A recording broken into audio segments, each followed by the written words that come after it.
சிவபெருமானுடைய அருளை யாரால் பெற முடியும், யாரால் உணர முடியும் அப்படிங்கிற இந்த கேள்விக்கு ஆழமான பதிலை நோக்கி நாம் பயணித்தாக வேண்டும். இதற்கு ஆழமான சிந்தனையும் தேவை.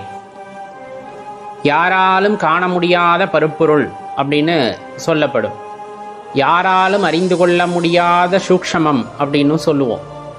யாராலும் அறிய முடியாதது என்றால் எப்படித்தான் இறைவனை அறிந்து கொள்வது, எப்படித்தான் இறைவனை உணர்ந்து கொள்ள முடியும் அப்படிங்கிற கேள்வியும் உடனே பயணிக்கிறது அல்லவா? கண்டிப்பாக சிவபெருமானே அப்படின்னு சொன்னதுமே உணர்ந்து கொள்ளக்கூடிய எளிமையான பொருளா அப்படின்னு கேட்டால் ஆம், இல்லை, இந்த இரண்டும் அதற்குள் பதில் இருக்கிறது.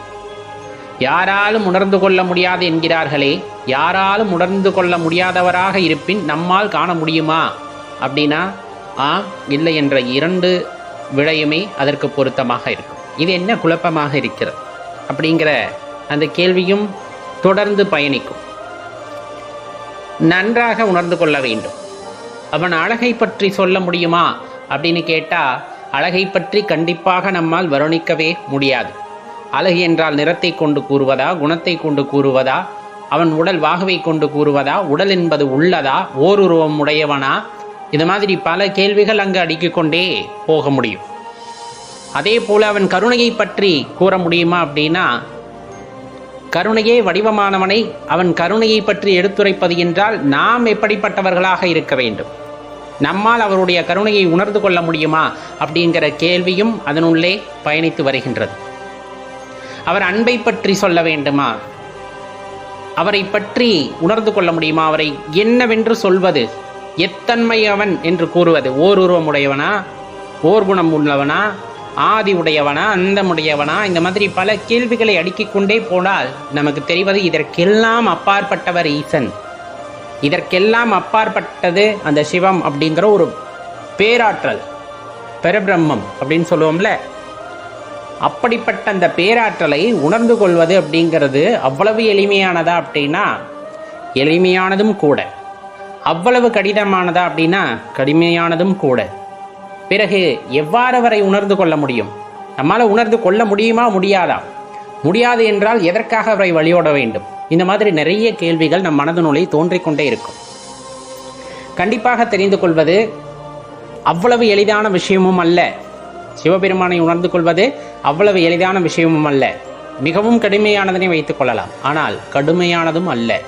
எப்பொழுதுனா, நீங்கள் எவ்வளவுதான் பக்தி செய்தாலும், ஆத்மார்த்தமாக பக்தி செய்கின்றோம் அப்படின்னாலும், எதையும் எதிர்பார்க்காத தன்மைக்கு நாம் வந்துவிட்டோம் அப்படின்னாலும், பற்றற்ற நிலையிலே நாம் வாழ்ந்து கொண்டிருக்கின்றோம் அப்படின்னு ஒரு சூழ்நிலை வந்துவிட்டாலும், அந்த இடத்திலே நாம் தெரிந்து கொள்ள வேண்டியது அப்படிங்கிறது பார்த்தோம் அப்படின்னா, அவருடைய கருணை பார்வை, அவருடைய அருட்பார்வை நம் மீது ஒரு துளி விழுகிறது என்றாலும் அவரை பற்றி உணர்ந்து கொள்ளக்கூடிய அந்த வாய்ப்பானது கிடைக்கும். அதற்காக நாம் காத்திருக்க வேண்டும், அதற்காக நாம் தவம் புரிய வேண்டும். அவ்வளவு எளிதான கடவுளா, அவ்வளவு எளிதான விஷயமா இந்த சிவம் அப்படிங்கிறதுனா பேராற்றல், பிரபஞ்சத்தையும் தாண்டி வியாபித்திருக்கிறது என்றால் அது எவ்வளவு பெரிய பேராற்றலாக இருக்கும். அதை உணர்ந்து கொள்ள முடியும் அப்படின்னா எவ்வாறு உணர்ந்து கொள்ள முடியுங்கிறத தொடர்ந்து முயற்சி செய்து கொண்டே இருக்க வேண்டும். எளிதாக அடையக்கூடிய பொருளாக இருந்தால் எல்லோரும் அடைந்து விடுவார்கள்.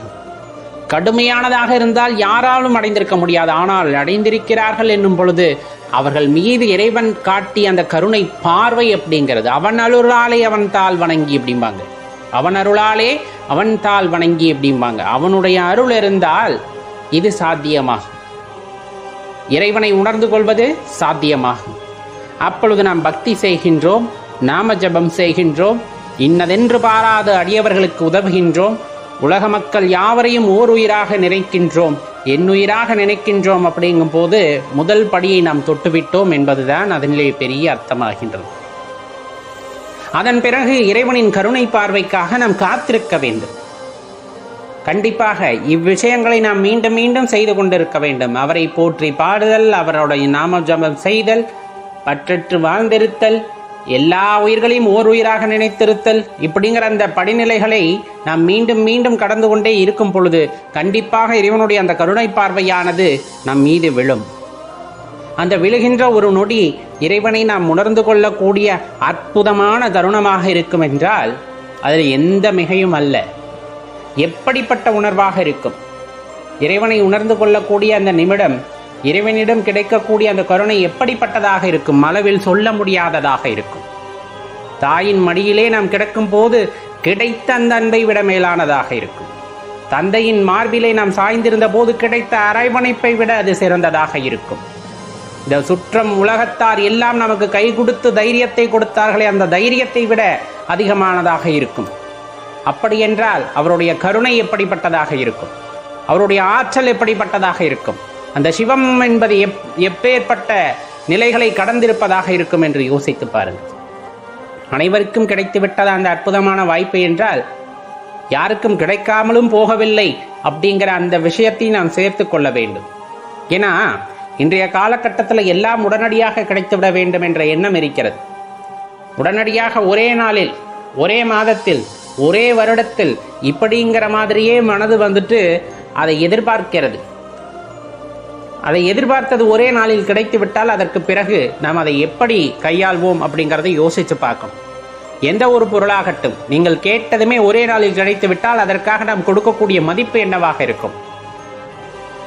துச்சமாக நினைத்து விடுவோம். அது ஒரு மாதத்தில் கிடைக்கிறது என்றாலும் ஒரே மாதத்தில் கிடைத்து விட்டது என்று துச்சமாக நினைத்து விடுவோம். நாம் துச்சமாக நினைப்பதற்கு அது ஒன்றும் அளவிடக்கூடிய ஆற்றல் அல்ல, அளவிட முடியாத ஆற்றல், யாராலும் நினைத்து கூட பார்க்க முடியாத ஆற்றல். கணிதத்திலே முடிவிலி என்று சொல்வார்களே, அதையும் கடந்த ஆற்றல். என என்னன்னே தெரியல, அறிவியலுக்கும் அது அப்பாற்பட்டதாக இருக்கிறது. அறிவியலால் உணர்ந்து கொள்ள முடியாததன் காரணமாக அது இல்லை என்று நிராகரித்து செல்லக்கூடியதாக இருக்கிறது. அது உண்மையா அப்படின்னா அறிவியலுக்கும் அப்பாற்பட்டு நிற்பதுதான் சிவம். உணர்ந்து கொள்ள முடிந்து விட்டால் அதை இறையாற்றல் என்று எப்படி சொல்ல முடியும்? உணரக்கூடியவர்களுக்கு உணரும் தன்மையை கொடுத்து உயர்ந்த நிலையை அடைய செய்வதுதான் சிவம். உன்னால் உணர முடியும், உனக்கு அதற்கான தகுதி வந்துவிட்டால் அதற்கான அந்த வாய்ப்பை கொடுத்து, உனக்கு அந்த இறையாற்றலை உணர்வதற்கான வாய்ப்பை கொடுத்து உணர வைத்து உன்னை அழகு பார்ப்பதுதான் சிவம். அப்ப நீக்கமர எங்கும் வியாபித்திருக்கின்ற அந்த இறையாற்றலை உணர்ந்து கொள்ள வேண்டும் என்றால் தவிப்பு அவசியமானதாகிறது. அந்த எண்ணங்கள் வலிமை பெற வேண்டியது அவசியமாக இருக்கிறது. எப்பவுமே நீங்காத அன்பு நிறைந்திருக்க வேண்டியது அவசியமாகிறது. எல்லா உயிர்கள் மீதும் அன்பு வைத்திருப்பது அவசியமாகிறது. பிரித்து பார்க்கக்கூடாது. இந்த உலகத்தின் படைப்புகள் யாவும் சிவம். இந்த உலகத்தின் படைப்புகளில் அனைத்திலும் சிவம் இருக்கிறது. ஒவ்வொரு அணுவின் இயக்கத்திலும் சிவம் இருக்கிறது. அந்த சிவத்தினுடைய ஆற்றல் இருக்கிறது. உடலில் இருக்கின்ற சிவம் நீங்கிவிட்டால் நாம் சவம் என்ற எண்ணம் ஒரு மனிதனுக்குள் உதிக்கும் பொழுதே அதே நிலைதானே அடுத்த உயிருக்கும் என்ற அந்த நினைவும் உடனே வருகிறது. அப்ப இந்த நிரந்தரமல்லா வாழ்க்கையிலே எப்போது வருகின்றோம், எப்போது செல்வோம் என்று தெரியாத சூழ்நிலையிலே இறைவன் இருப்பு மட்டும் உறுதியாக இருக்கிறது என்று நம்பும் பொழுது, அதை இறுக பற்றி கொள்ளும் பொழுது, அதற்கான தகுதியை நாம் வளர்த்து கொள்ளும் பொழுது, அதற்கான பாத்திரமாக நாம் மாறும் பொழுது இறைவன் நம்மை இறை ஆற்றலை உணர்ந்து கொள்வதற்கான அந்த வாய்ப்பை ஏற்படுத்தி தருகின்றார்.